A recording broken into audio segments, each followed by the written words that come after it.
My brothers and sisters who are in Christ, this is Minister Charles Brown from the Doctrinal Institute of Jesus Christ. In our last lesson, we spoke to how the man and woman are different and God's orderly arrangement of humanity. The apostles directly conveyed to the woman that she should not usurp the authority of man. See 1 Timothy 2nd chapter, 12 verses. All disagreements should be done in a private setting. To usurp authority is to seize authority. When a woman is recognized as the leader or deaconess of anything in the church, see Romans 16 chapter 1st and 2nd verses, she should understand that her duties require her to confront all challenges in the church in silence, and all disagreements are done in private. See 1 Corinthians 14 chapter 34 verses. The headship of the church is always given to the man unless there is no qualified man available. This principle is seen in the family structure today. The marriage unit consists of two people who are the leaders that manage the household, but one of those individuals is considered the head of the household. This is authenticated by your filing status on your tax form. This rule was instituted the same day God cursed Eve and declared that her husband will rule over her. See Genesis 3rd chapter 16 verses. Man took advantage of God's declaration to the woman when he saw that the woman had a great desire for him, as stated in Genesis 3rd chapter 16 verses. Men exploited this rule and women became submissive to this rule by choice. Women submissiveness allowed them to become exploited, influenced, and dominated by choice. Now let me explain this. Women of God, do not look at submissiveness the same way the woman who lack knowledge of God. Women of God, look at submissiveness through the prism of God's eye, which is to encourage their husband to be the leader of the household. And when he falls short of expectation, they encourage and motivate him with the knowledge of God. They do not allow themselves to be exploited, influenced, or dominated by man because they have the knowledge of God.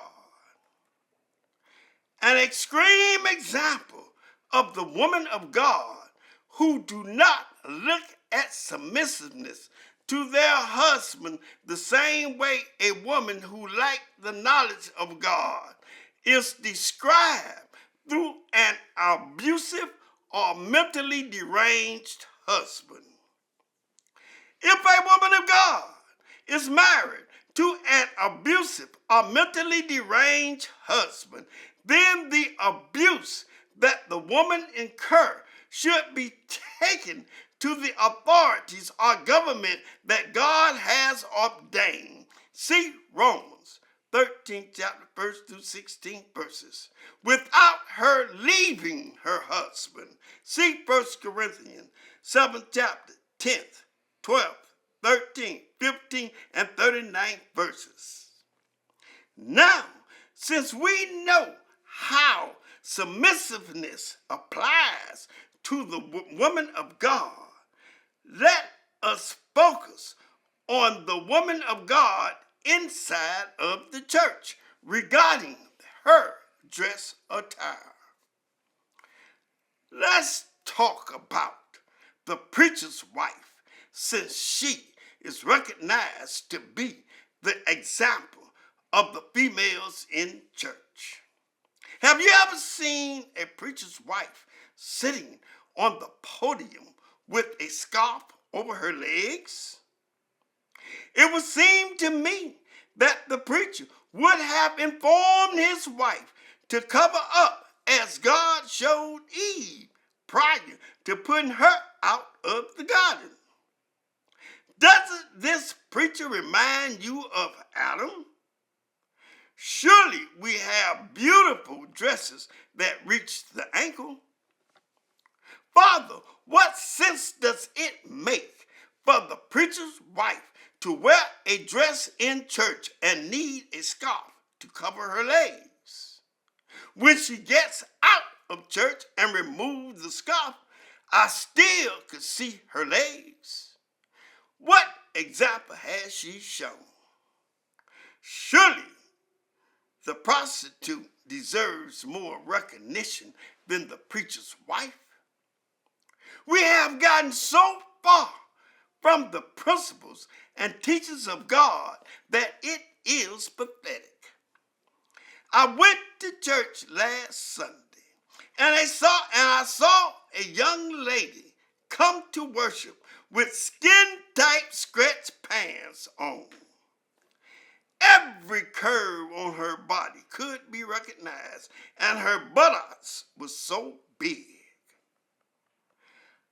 I know we use the phrase, "come as you are," to justify verses like Matthew 11, chapter 28 and 29 verses, John 6, chapter 37 verse, and Isaiah 1st, chapter 18 verse.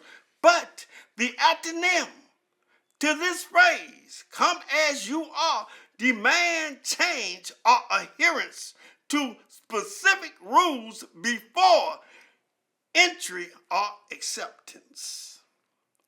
I thought about what Jesus Christ had said about lusting after a woman.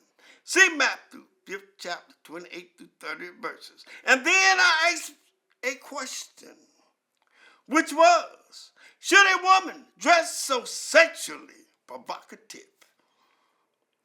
Because the woman had caught my eye, I continued to query over the problem and ask myself, why did God tell Moses to take off his shoes because the ground he stood on was holy ground?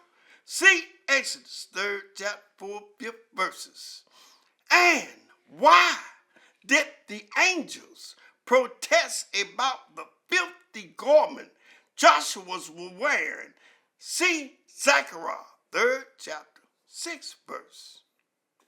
Surely the church is holy ground and is symbolic to purity. I concluded that Moses' shoes was dirty or filthy, and Joshua's garment was filthy or common. Then I realized that anything which is provocative or tempting outside the will of God is also filthy or common. Even though the congregation should know the dress code of God, and surely he has one, the preachers should always keep the congregation aware of God's principles. See Zechariah 3rd chapter. In fact, the Christian woman should know not to dress so sexually provocative. The Christian woman have been influenced and manipulated so badly that she accepts the scarf over her legs and clothing that exposes her legs as being the same as fully covering up. The Christian woman have been influenced or manipulated so badly that she does not understand that her position in society is becoming obsolete. I thank you for listening and stay tuned for part 3 on the Women of God.